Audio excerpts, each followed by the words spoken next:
बिस्मिल्लाहिर्रहमानिर्रहीम। अस्सलाम वालेकुम। बस कैसे हैं आप सब? उम्मीद करती हूँ खैरियत से होंगे। अल्लाह ताला आप सबको अपने हिफ्ज़-ओ-मान में रखे।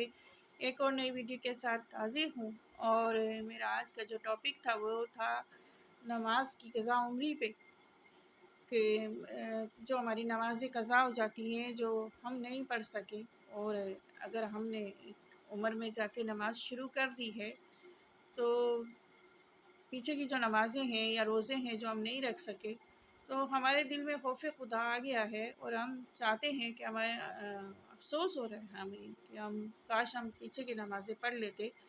और हमारी कितनी सारी नमाज़ें हमारी बेवकूफ़ियों की वजह से और हमारे टाइम ज़ाया करने की वजह से, सुस्ती की वजह से सारी ज़ाया हो चुकी हैं।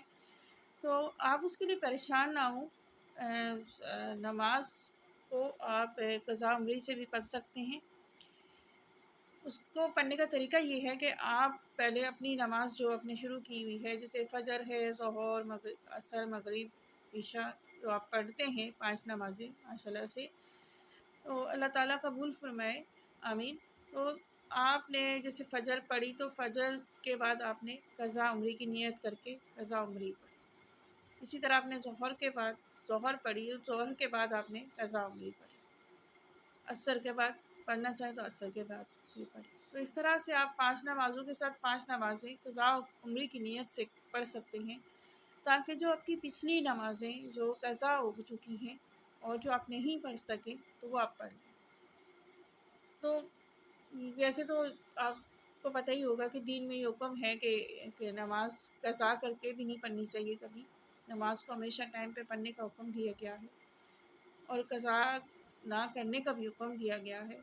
और कभी अगर क़ज़ा हो जाती है तो वो भी फ़ौरन पढ़ लेनी चाहिए, लेकिन क़ज़ा करने का भी नमाज को हुक्म नहीं दिया गया दीन में। नमाज का हुक्म तो उन बंदों के लिए भी दिया गया है कि जिनमें इतनी ताकत है, जो बीमार हैं, लाचार हैं, जो बेचारे बिल्कुल, तो अगर उन अपने हाथ-पाँव हिला रहे हैं या थोड़ा बहुत खा रहे पी रहे हैं तो यकीनन वो नमाज़ भी पढ़ सकते हैं। इतना हुक्म अल्लाह ताला ने दीन में दे दिया कि अगर आप खड़े होके नहीं पढ़ सकते, बैठ के पढ़ो, बैठ के नहीं पढ़ सकते तो आप लेट के पढ़ो। तो इसका मतलब क्या हुआ? इसका मतलब यही हुआ कि यानी कि आपने नमाज़ क़ज़ा नहीं करनी, आपको नमाज़ नहीं छोड़नी, किसी भी हालत में आपको नमाज़ पढ़नी है। हाँ, उस हालत में आप छोड़ सकते हैं कि जब बिल्कुल ही लाचार हैं, बिल्कुल हाथ-पाँव नहीं हिला सकते, कुछ खा पी नहीं सकते, तो वो बात अलग है, वरना किसी हाल में नमाज़ की छोड़ने की हुक्म नहीं दिया गया दीन में, नमाज़ को छोड़ने का। तो आप परेशान ना हों। अगर आपके दिल में बहुत बहुत अल्लाह के नेक बंदे दुनिया में बैठे हुए हैं जो परेशान हैं इस वक़्त, वो अपने पिछले गुनाहों की वजह से या पिछली नमाज़ों की वजह से बहुत परेशान हैं, तो ये सब अल्लाह ताला की ज़ात माफ़ करने वाली है। हम जो दुनिया में रहने वाले लोग हैं ना, हम कभी एक दूसरे को माफ़ नहीं करते। सारी ज़िंदगी अपने दिलों में बुख़ल, बख़ीली और बुग़्ज़ लेके ही दुनिया से जाएँगे, क्योंकि हमारे दिल इतने साफ़ नहीं है कि हम किसी को माफ़ करें। माफ़ कर भी देंगे तो फिर थोड़ी देर बाद वैसे ही हो जाएँगे। तो मैं इस बात को इतना एक्सेप्ट नहीं करती हूँ, क्योंकि दुनिया के हालात ही ऐसे हैं। लेकिन वो गफूरुर रहीम हमारी माँ पाक परवरदिगार की ज़ात, वो माफ़ करने वाला है। वो हमारे गुनाह करते हुए भी हमें खिलाता है, पिलाता है, और हमारे गुनाह माफ़ करने में भी हमें खिलाता है और खिलाता है। बेशक वो गफूर रहीम है और वो बहुत मोहब्बत करता है अपने बंदे से। वो नहीं चाहता कि मेरा बंदा किसी बुरे हाल में जाए या गुनाह करे। अल्लाह पाक परवरदिगार बहुत अपने बंदे को रोकता है, लेकिन हम बंदे इतने ढीठ हैं कि हम नहीं सुनते और हम गुनाह पे गुनाह करे जाते हैं। तो अल्लाह पाक हमें ये तौफ़ीक दे कि हम चीज़ों से बचें, हम भी नमाज की तरफ रहें, दीन की तरफ रहें और दीन को समझें।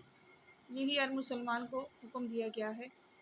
तो आप, अगर आपके दिल में खौफ़ खुदा आ गया है, आपको टेंशन हो रही है, आपको एहसास हो रहा है कि मेरी पिछली नमाज़ें क़ज़ा हो चुकी हैं, पिछली नमाज़ें चली गईं, मुझसे छूट चुकी हैं, मेरे रोज़े छूट चुके हैं, तो आप उनको क़ज़ा उम्री के नियत से पढ़ सकते हैं।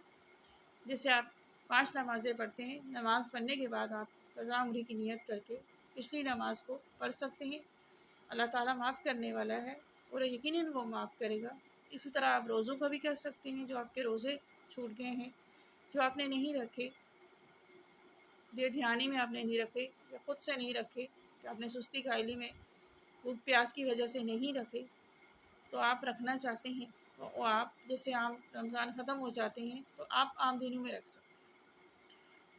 بہت زیادہ جب گرمی کے دن آتے ہیں تو اس وقت نہ رکھیں، جب سے موسم سردی کے موسم شروع ہو جاتے ہیں، جیسے ٹھنڈے موسم آ جاتے ہیں، ان میں آپ رکھ لیں۔ نہیں رکھ سکتے، جمعے کا رکھ لیں، ہر جمعے کو رکھ لیں، تو آپ کے جو بھی روزوں کی تعداد جو چھوٹ چکی ہے وہ پوری ہوتی جائے گی۔ تو یہ ہے ہمارا ایک جو ہم دنیا میں ہم قرض دار ہیں نا اپنے رب کے، وہ ہمارا قرض اتر جائے گا اگر ہم دل سے ان چیزوں کو کریں نا، تو یہ ہمارے قرض بھی اتر جائے گا اور ہماری دعائیں کبھی قبول ہونے لگیں گی، اور کم از کم دنیا سے رخصت ہوں گے تو ہمارے پر ایک بوجھ تو نہیں ہوگا کہ ہمارے سے یہ سوال تو نہیں ہوگا چلو ہم پڑھ کے ہی جا رہے ہیں، لیٹ پڑھ کے جا رہے ہیں، چلو روزے بھی رکھ رہے ہیں تو بعد میں رکھ کے جا رہے ہیں، تو اللہ تعالیٰ معاف کرنے والا ہے، یقیناً ہمارے دل میں یہ بات تو ہوگی کہ ہمارا پاک پروردگار ہمیں معاف کرے گا اور ضرور کرے گا۔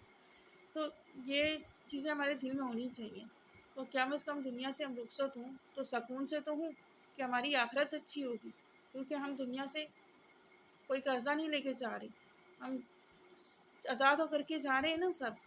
تو اللہ سے دعا ہے کہ اللہ پاک ہم سب کو یہ توفیق دے کہ ہمارے کوئی پچھلی نمازیں جو چھوٹ گئی ہیں، روزے چھوٹ گئے ہیں، وہ ہم دنیا میں ادا کر کے جائیں۔ آمین۔ ویڈیو پسند آئی ہو تو سبسکرائب کر دیجیے گا۔ انشاءاللہ نیکسٹ ویڈیو کے ساتھ حاضر ہوں گی، تب تک کے لیے اجازت دیں۔ اللہ حافظ۔